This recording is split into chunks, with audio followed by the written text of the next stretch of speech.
Hello, everyone.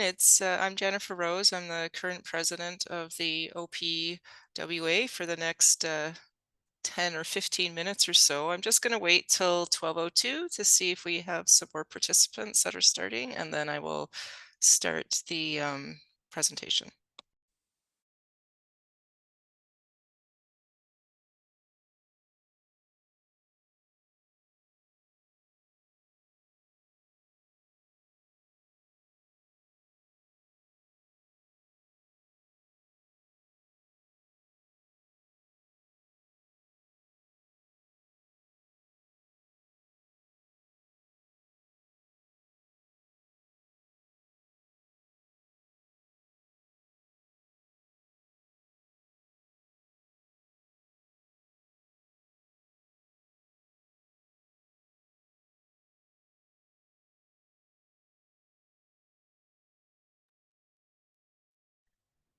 Good afternoon, everyone. Thank you for coming to the Ontario Public Works Association 2025 Annual General Meeting. My name is Jennifer Rose, and I am the current president of the Ontario Public Works Association for the next couple of minutes or so. The first thing I'm going to do is lead us through a land acknowledgement. So while we meet today on a virtual platform from across Ontario, I would like to begin by acknowledging the Indigenous peoples of all the lands that we are on today and recognize their ancestors as peoples who inhabited these lands since time immemorial. We acknowledge the enduring presence of the First Nations, Métis and Inuit with whom we share this land today, their achievements and their contributions to our communities. A really great thing to remember is we're all treaty people, all of us, not just the people who signed the treaties back in the past. Treaties are promises to protect and share the land. As we all mutually benefit from this land, we must remember that we borrow this land from future generations, and we have a responsibility, particularly as public works practitioners, to serve as stewards for the land and honor the original caretakers that came before us. And I think that as public works professionals, that resonates with all of us. We all think about the environment and climate change in everything we do and all the work that we do. So really proud to be someone who works in public works, and I know you all are as well. And I'd like to thank everyone for joining us today. So I need to change the slide here. So this is our agenda for our AGM, and following our AGM, we will have a keynote speaker, Hiran Sananakyaki,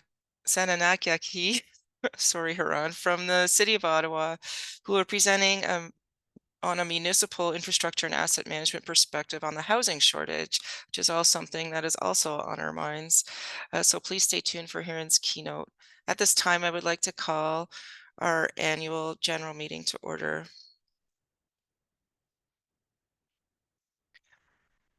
Before we get started, I would like to review the process for casting votes during this virtual meeting.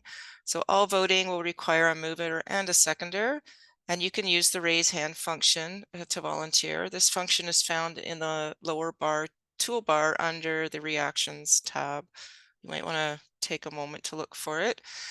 Voting will begin by first assuming a representative count of yays by members. Voters of this position don't need to indicate their votes. So it's only the nays that will be asked to vote and counted. So voting is done again by that raise hand function. Hopefully you have found it. So again, it's just the noes that need to raise their hands. I would like to ask our chapter secretary, Mariana Balaban, to confirm that we have quorum today. In accordance with our chapter bylaws, we require at least 5% of our membership to be present. I can confirm that based on the attendance today, we do have quorum. Thanks, Mariana.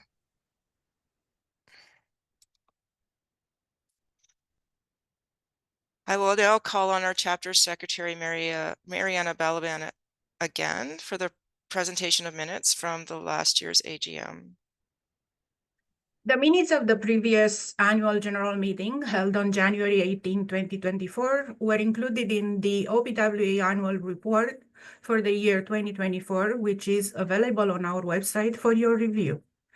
I would like to get a motion now to approve the minutes from the 2024 meeting. The motion is moved by Enrico Stradioro and seconded by Angela Carli. Thank you. Approval of the minutes have been moved and seconded. I would like to call a vote on this motion.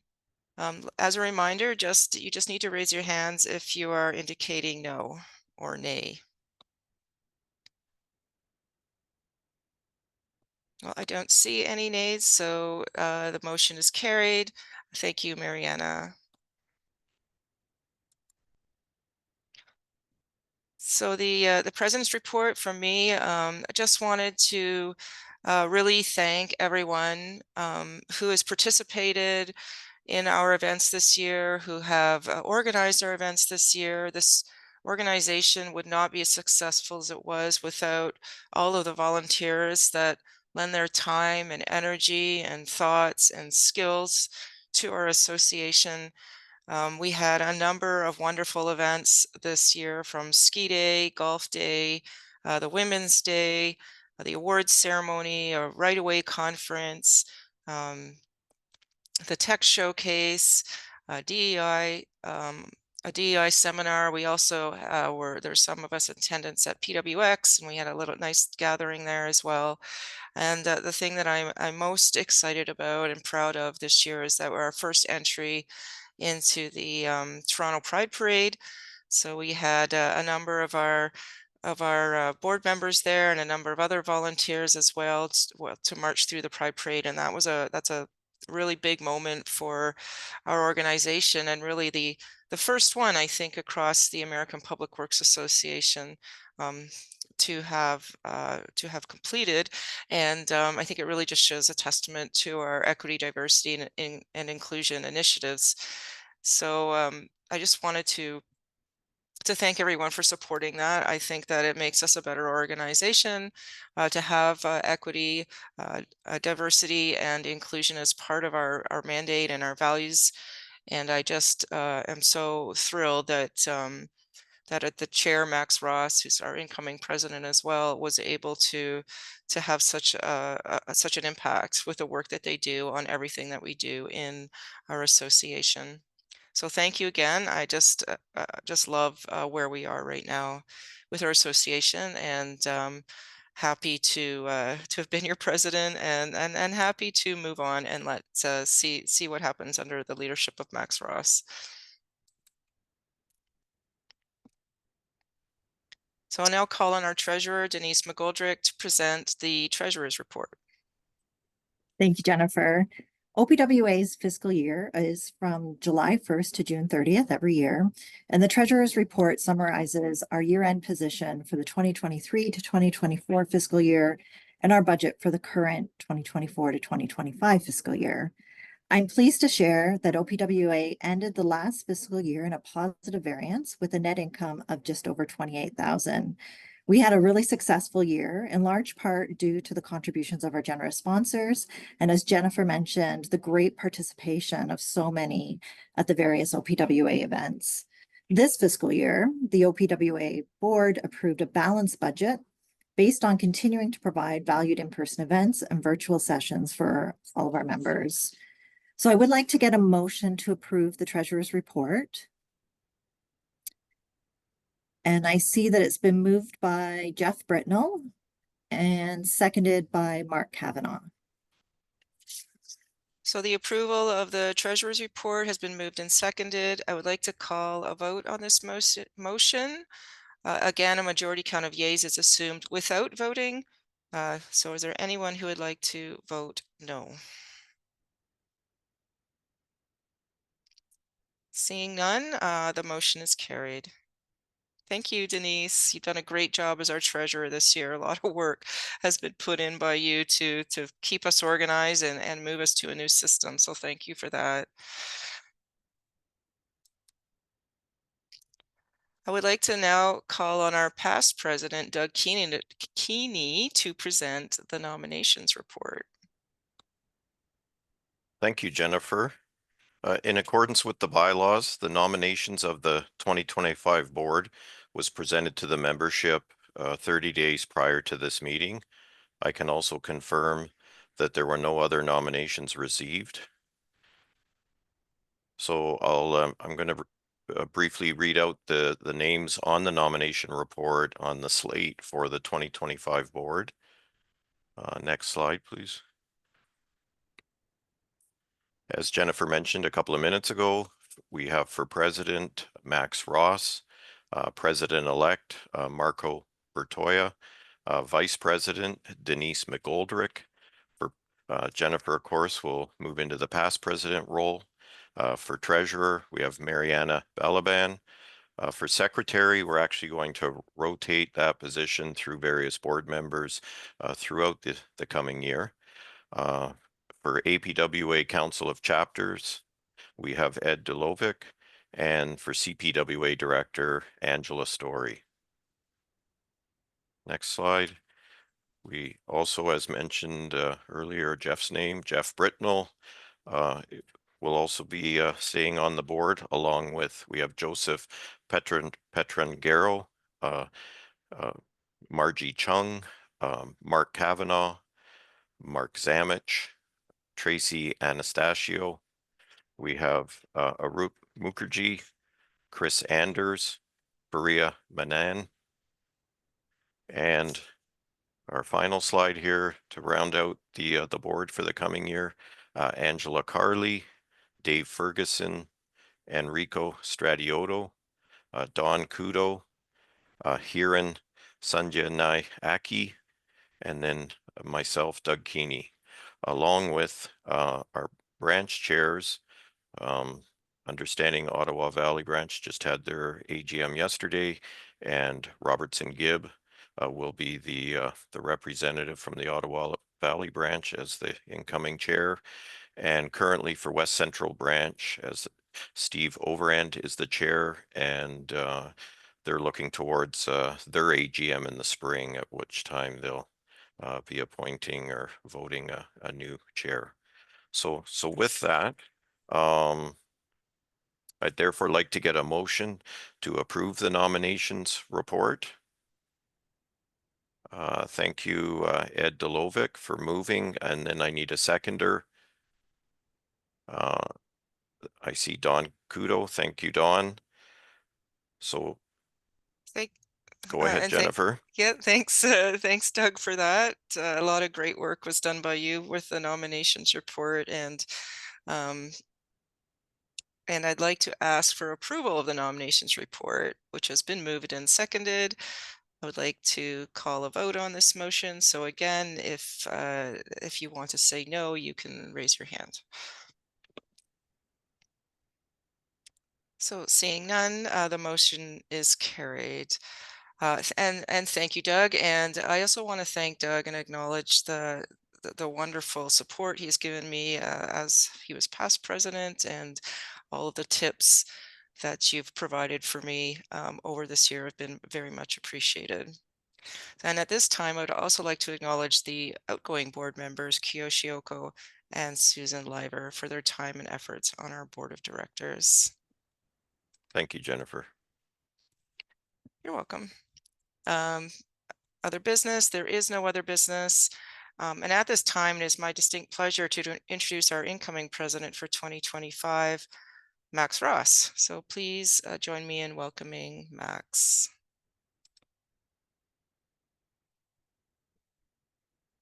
Just wait till he turns his video on.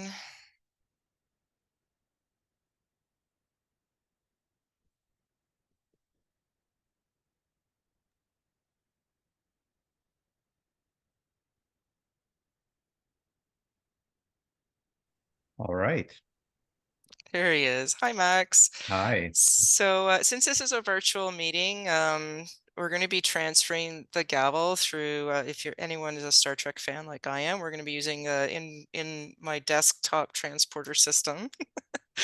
And I'm going to activate it now. And Max, did you receive the gavel?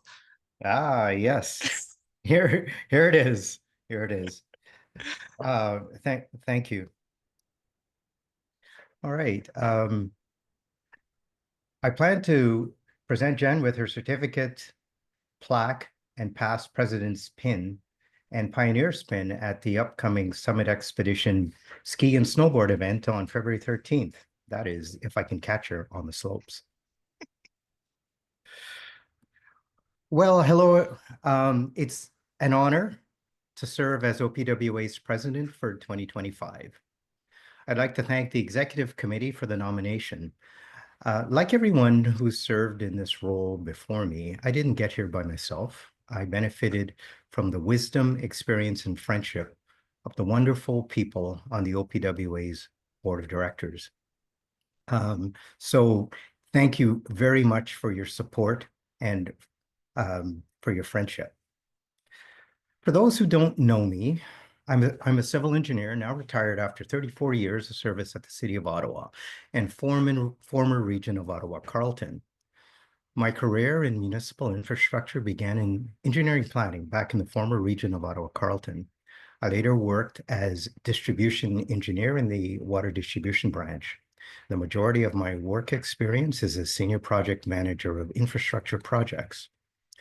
And after retiring in 2020, I worked as senior project manager for several municipal infrastructure projects in the Baffin region of Nunavut and in the hamlet of Rankin Inlet in Nunavut.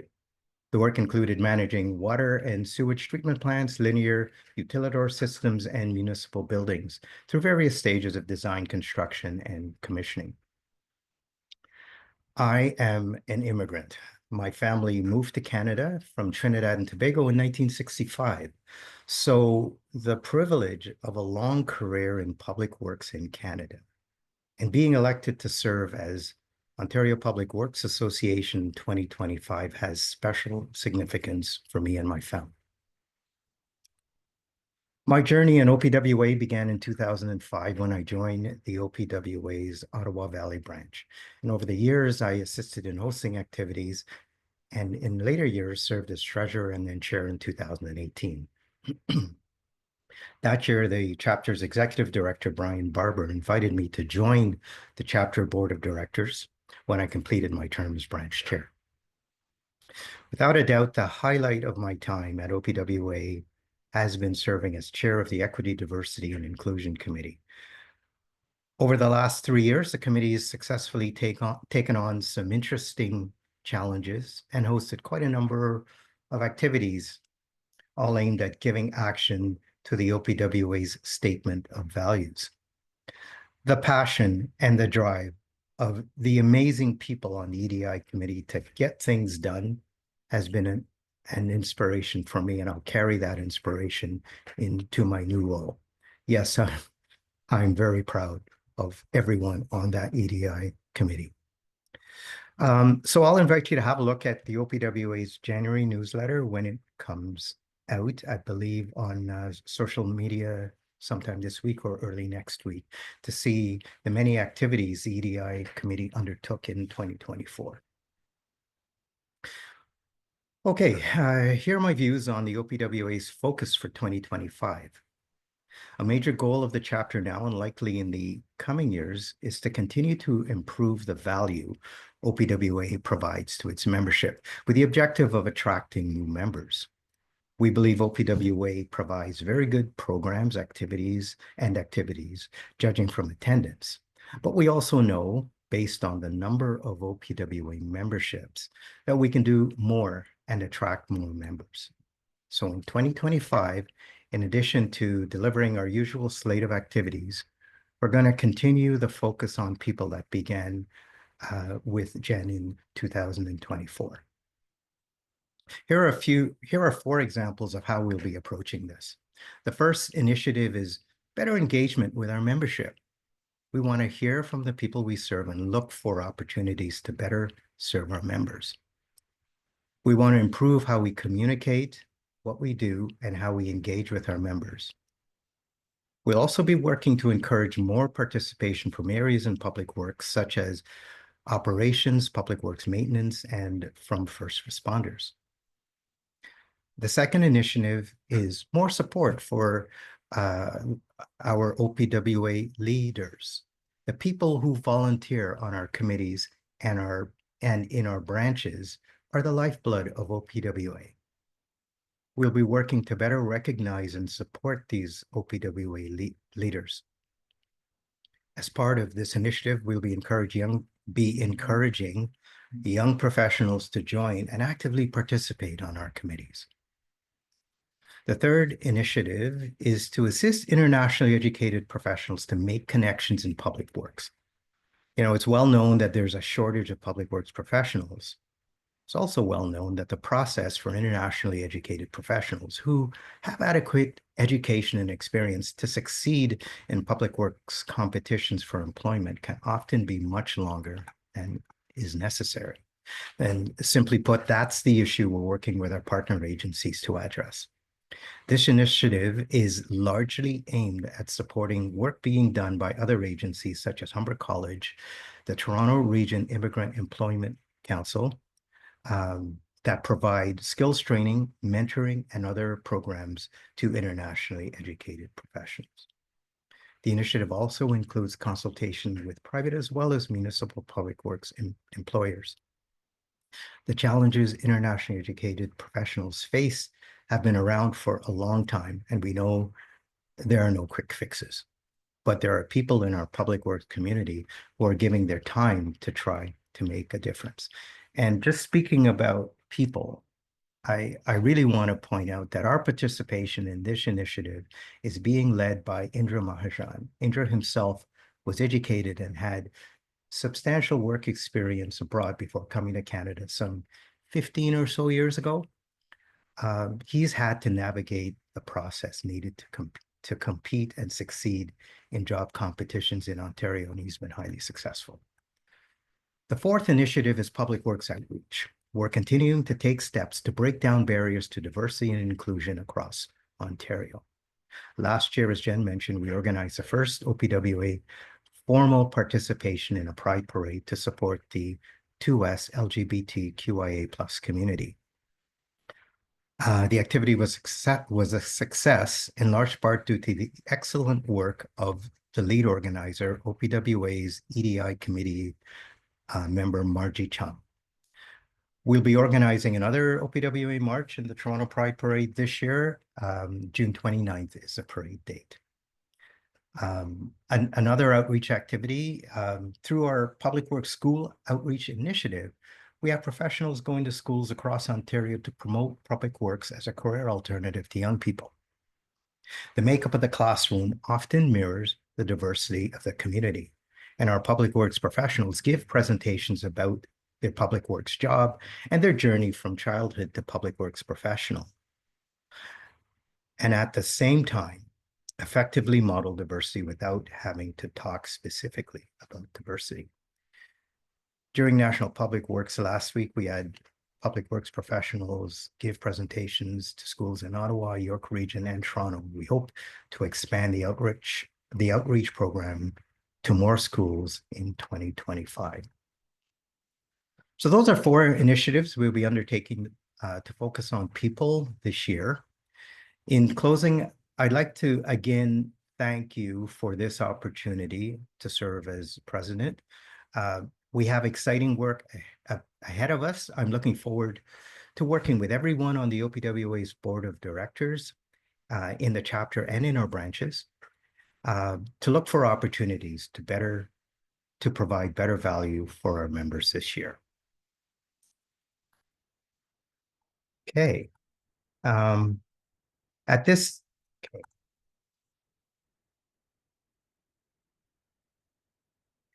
time, we can adjourn the formal portion of the meeting. I'd like to call for a motion to adjourn the meeting, to adjourn the annual general meeting. The motion is moved by Angela Story. I see it's seconded by March Samich. Next slide, please. Prior to introducing our keynote speaker, I'd like to acknowledge the generous support of our annual sponsors, whose support allows us to provide the numerous events and activities throughout the year. Next slide, please. The following is a listing of some of our 2025 events, and I encourage you to check our website for event information and registration details as the year progresses. Also, our events will be posted on the OPWA LinkedIn profile on a continuous basis. Next slide, please. Lastly, I encourage you to maintain or become a member, get involved with any one of our committees, attend our in-person events, and take advantage of the great networking opportunities. Next slide, please. At this time, I am pleased to introduce our keynote speaker, who will be presenting on the housing shortage, a municipal infrastructure and asset management perspective. Hiran Sandinake is manager of Water Resources Planning and Engineering branch at the City of Ottawa. Hiran has degrees in civil engineering, environmental option, and economics. Hiran's role as manager in the asset management service in the City of Ottawa includes leading technical experts that deal with risks of flooding, fire, landslide, erosion, source water contamination, pollution, and drinking water system integrity, while supporting growth, financial sustainability, and levels of service in the City of Ottawa. Hiran volunteers with the Ottawa Valley branch of the Ontario Public Works Association on its board of directors. He also served as the chair of the Canadian Water and Wastewater Association's National Committee on Climate Change for 12 years and began his term as past chair in 2024. Welcome, Hiran. Thank you, Max, and thank you to the OPWA for inviting me here to speak. To begin, in the City of Ottawa, the city staff, the housing shortage has been on our minds for quite a while, and I'd like to take this opportunity to give you a very brief municipal infrastructure and asset management perspective on the issue. To start, and I know some of these items may not be a surprise to most, but just a very quick recap of the recent history of housing in Ottawa to provide some context. Of course, we all went through COVID and its effects that it's had on our economy, including inflation. The City of Ottawa has recently updated its official plan to provide land supply for the next 25 years and beyond. Its current official plan is looking at a different balance of greenfield growth versus intensification, with more of a shift than historically we had towards intensification, which produces new challenges and opportunities for us. And of course, well, I shouldn't say of course, but from my perspective as someone dealing with water resources infrastructure, I think about the water resources infrastructure required for housing. And just for context, I'm using that term quite broadly.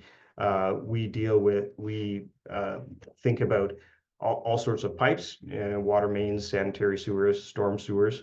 We think about overland drainage in urban areas. We think about riverine, flooding, and we think about natural systems as well. So when I say water resources infrastructure, it is quite broad. So in this brief talk, I'd like to touch upon a few things, just to, again, define our terms, talk about housing, what is affordable housing, and then talk about housing enabling infrastructure. And finally, how is Ottawa responding, including some municipal challenges that we're facing and perhaps other municipalities are as well. So let's talk about housing. From what we hear and what we talk about in the City of Ottawa, we talk about housing shortage, which often we mean a lack of supply while the demand is rising at the same time. We talk about slow income growth, personal income growth, but fast housing price growth. We talk about rising construction prices and rising interest rates, which certainly has an impact on developers' ability to develop land. And not to mention homeowners' ability to purchase homes. We talk about rising house unaffordability. We've seen a drop in demand, temporarily at least, of certain housing types relative to the available supply, which also kind of exacerbates things as the development community tries to predict where the demand will be. Sometimes, unfortunately, the demand is not as predicted. We talk a lot about our fees and what do they pay for, and of course, what they do pay for, there's inflationary pressures on those costs too. And this is not an exclusive list, but we do talk quite a bit about how most housing is not supplied directly by municipalities, but I will touch on some of the roles that municipalities can play in this important topic. What is affordable? It's a question I've asked when working on the infrastructure master plan that supports our official plan, because I realized that a number of people using that term may not necessarily mean the same thing as each other when they talk about affordable housing. So, affordable to whom? We could think sometimes about low-income families or low-income residents. Sometimes that's what we talk about when we mean affordable housing. Sometimes we're talking about affordable to existing residents. That could be whether their house prices will increase, and they could sell their homes for a higher price. But also, if they're selling their home, are they buying a new one? Or existing residents could be those the next generation who are moving out and trying to find their first home. We could be talking about affordable to land developers, the people who do produce housing in the city of Ottawa. Affordable to new Canadians could be a slightly different topic. And that would include newcomers to Canada who are coming here to study, and do they have housing? We could be talking about young workers, I mentioned that already, and new families. We could also talk about how much is affordable. Is, for example, a $500,000 single-family home affordable? How do we each define what affordable is? What are some of those factors that actually determine that affordability, regardless of what your answer is for the first part? Land cost, infrastructure costs, development charges and fees, externalities. I'll explain that in a bit, but essentially I'm talking about the effects of housing that aren't embedded in the cost, effects to existing adjacent residents, perhaps. Inflation, wage growth, supply and demand, these all affect affordability, house price and rental prices, and interest rates, as I mentioned before. And finally, we could think, or what I like to think about, the way I think about affordability is a broad view of affordability. Certainly, we would consider cost to new homeowners and renters, and cost to developers. But we could also think about cost to existing residents in the form of those externalities. I'll touch on that again in a bit. And I'd like to consider costs now and in the future. And that's kind of an asset management and a long-range financial planning lens that we tend to have in the group that I am in. I'm in an asset management branch. And we often have to think not only of cost today, but the decisions that we make today and how that affects costs in the future. Sometimes not the distant future, but just around the corner. And what influences those costs today and tomorrow, and how does that affect tax rates and water rates, for example?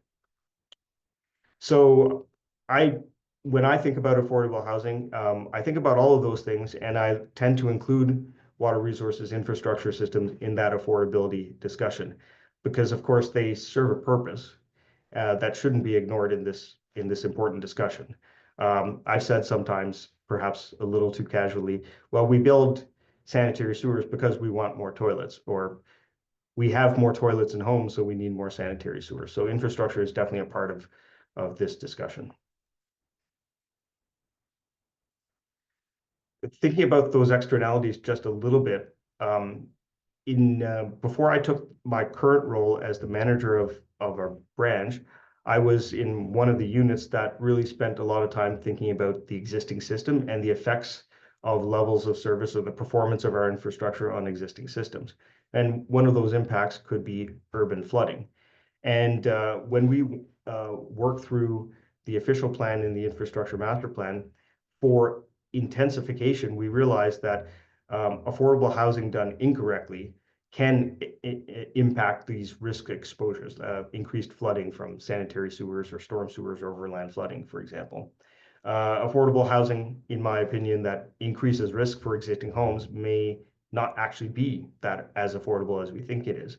Affordable housing that costs cities and residents more may not be affordable either.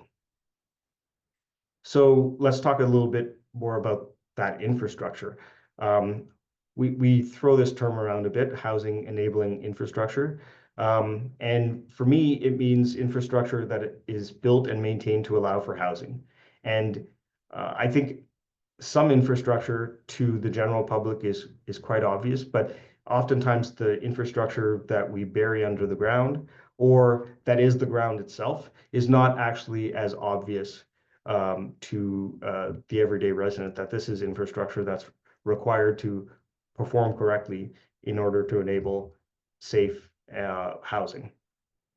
That type of infrastructure is not optional. As I said, if we have more toilets, we need more sanitary sewers. Infrastructure, in my opinion, can't take a backseat to housing. And I do think that infrastructure and housing must work in tandem. Of course, infrastructure isn't more important than housing, but they're both important to achieve our objectives. So how is Ottawa responding? Starting with infrastructure planning, I've already mentioned that we have an official plan or a new official plan.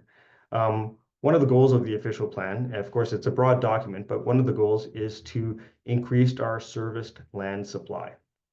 But it's not a singular isolated goal. We try to increase our land supply while protecting the health and safety and welfare of the public and the environment, and while making sustainable financial decisions for today and tomorrow. My team and myself, we were quite involved in the update of our infrastructure master plan, which for the city of Ottawa is a really bad title because it was actually a water resources infrastructure focused growth plan for infrastructure. But that's kind of a long-winded, convoluted title, so we call it the infrastructure master plan. And then after we do infrastructure master planning, especially for our greenfield areas, there's a series of important high-level work. Sometimes we call them master servicing studies, sometimes they're sub-watershed studies, sometimes they're master drainage plans, to make sure that the development level lands are coordinated and decisions on any single property aren't affecting what another land developer can do on their property or the experience that residents have when they move into the homes. Through this process, we've also created a number of new programs with the goal of trying to be proactive to create housing land supply and serviced land supply, so capacity in our systems, increase transparency, increase speed of processing and increase predictability in the land development and application process. So through the infrastructure master plan, we created an intensification capacity management program, an on-site stormwater management program for new intensification development, permissive zoning. That's not through the infrastructure master plan, but we of course partner with other city staff in the city of Ottawa, such as our zoning colleagues, and they've worked on a new comprehensive zoning bylaw. We're working on proactive secondary plans with master servicing studies for transit hubs and other key locations inside the core. And right throughout the city, we've been working on streamlining our processes, in particular with respect to creation of new housing, to increase transparency, speed, and predictability of those processes. All of those things, of course, I shouldn't say of course, but it's important to us that we're integrating that with municipal financial planning to address more real roadblocks that we may have. And some of those touch points in municipal financial planning are the development charges bylaw, asset management plans, and our long-range financial plan. And all of this, we also have a lens of integration with climate risk and resilience planning. So just a few words on challenges for sustainable financial management. I like this topic. This is what I do, and as Max mentioned, I even like financial and economic issues so much I even got an economics degree. But I appreciate that this is not what a lot of people who I talk to really care about when they care about housing. But it's an important perspective that we as city staff need to consider for financial sustainability now, but also in the future. So some of the things that we like to strive towards is that growth pays for growth. And some of the ways we do that is we have development charges where infrastructure required for new growth is paid for by development charges. But almost exclusively, all of those projects have a component that has a benefit to existing residents. And sometimes we call that BTE for short. That comes out of existing rate budgets. And of course, we have to budget for that. The challenge when it comes to municipal finances is when the timing often is controlled by growth. And so the timing of when we need to spend that money is less planned than the same dollars. We take money from the same pot to renew existing infrastructures to prevent sinkholes and other types of issues with aging infrastructure. Infrastructure must be built before housing, at least water and wastewater infrastructure typically must be built before housing. And so that's coming out of existing rate budgets, not future rate budgets that are contributed to by future residents. Development charges, unfortunately, sometimes are viewed as a tax on housing. The reality is they pay for the infrastructure that is mandatory for housing to even exist. With increases in intensification servicing costs as time goes on. In the infrastructure master plan, our economic consultants have shown us that in the short term, when costs increase unexpectedly, they may be borne by the developer and or by the purchaser directly. But over time, as those costs are better understood, they may be borne by the owner of the land that's selling it to the developer. And this is in the intensification context. So it's not always clear, even when costs are increasing, who's bearing the cost. And of course, well, I keep saying of course, but I shouldn't say that. It's evident to us that some types of housing cost much more than other types of housing, either initially or over the life cycle of the house. And that could be because of how it's serviced or what it takes to service or other factors. Another challenge for sustainable financial management is oftentimes we as society focus a lot on initial capital costs, which of course is important. But the asset management lens that we bring to this topic is that costs are incurred right throughout the life cycle. And these costs often aren't fully funded by taxes and rates. And what's not evident sometimes in when infrastructure is installed for the first time in a greenfield development is that infrastructure costs are very high when that same infrastructure needs to be renewed, higher than when it's originally installed. In my neighborhood, my home was on a farmer's field, and the cost to install infrastructure, roads, and homes was relatively low compared to what it costs us just to repair or replace the infrastructure now. We have to dig existing roads, protect utilities and homes and all sorts of infrastructure and manage traffic. The largest cost tends to be the excavation itself.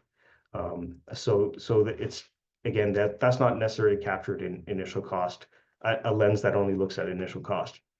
And finally, I guess this is similar to initial cost, but we often focus today when it comes to the revenue side on today's rates. What is the percent increase on rate?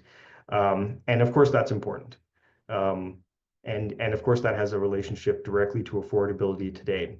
But we also need to consider future rates, and underfunding today is not a one-for-one trade-off often for tomorrow's costs. If you save $1 today, it's not that you necessarily have to spend only $1 tomorrow, even with inflation.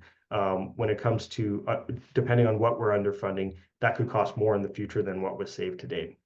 We often focus on percent increases, and we don't usually think about or communicate inflation. We talk about a 2.5% increase in taxes, but we don't often talk about what the real increase in taxes was given the background inflation rate.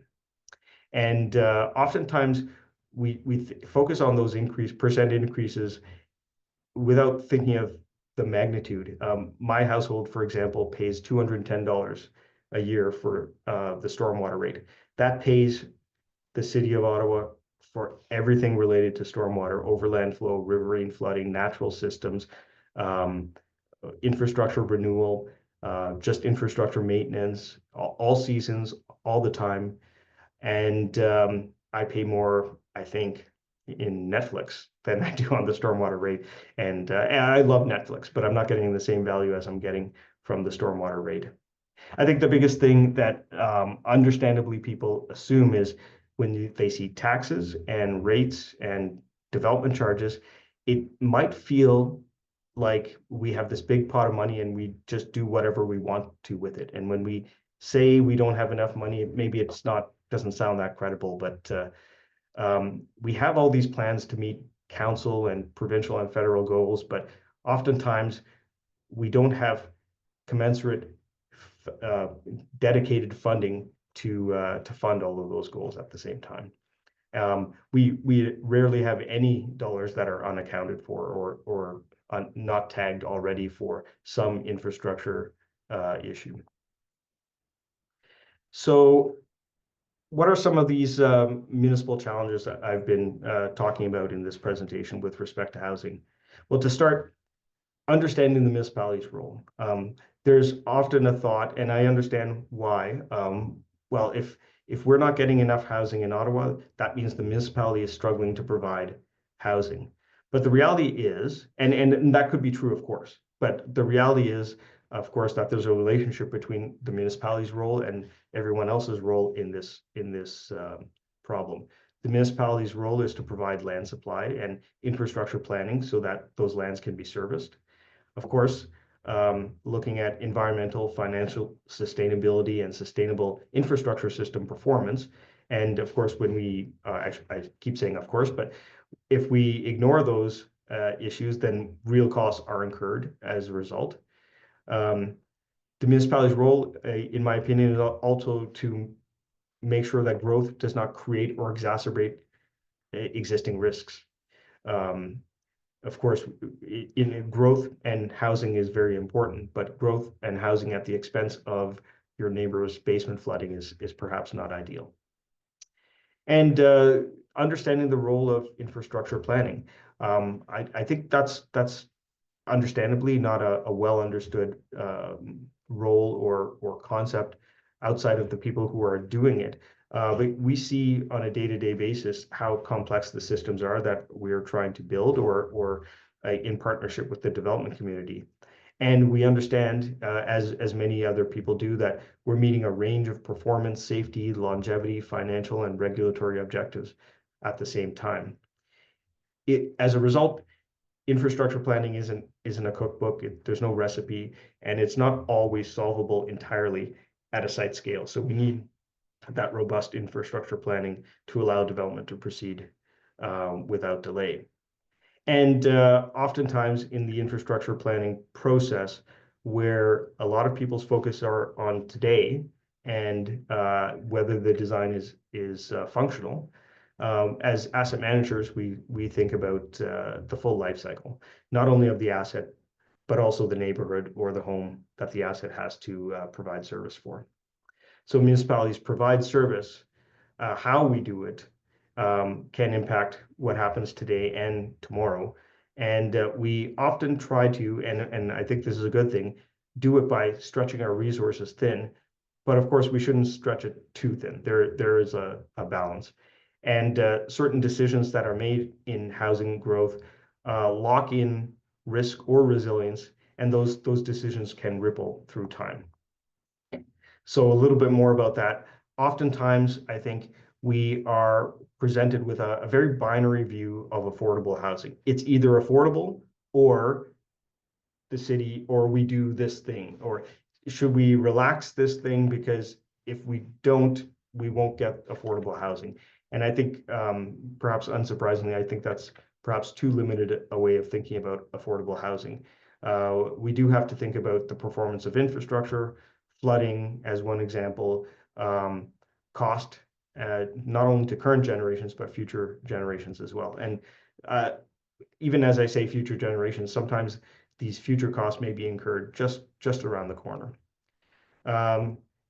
As municipalities, I do think it's always important, and particularly with an affordable housing crisis, to consider what we can do to improve our processes. We want speed, we also want clarity, and we want the development community and the public and decision makers in municipalities to have a level of predictability in these processes as well. Of course, at the same time, meeting our professional obligations to safeguard health, safety, welfare of the public and the environment. But my view is that these don't necessarily need to be at odds. I think, and I've seen many examples where we could do affordable housing, we could reduce delays and still make sure we're protecting these critical aspects of society. So in closing, it's my view that water resources infrastructure is built and maintained to allow for more housing. It's not optional. Infrastructure can't take a backseat to housing. However, neither can it take a front seat to housing. Both are important. They both must work in tandem.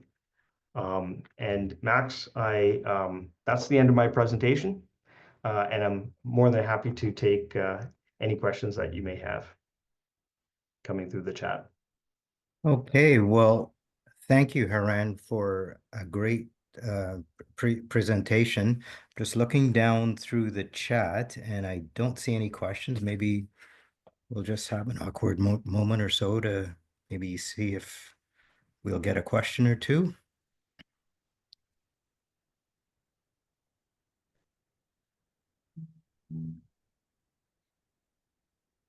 Nope. All right. Well, thank you again, Hiran. Great presentation. Well, that concludes our 2025 AGM. Thank you very much to all who have participated this afternoon. Thanks. Have a great day.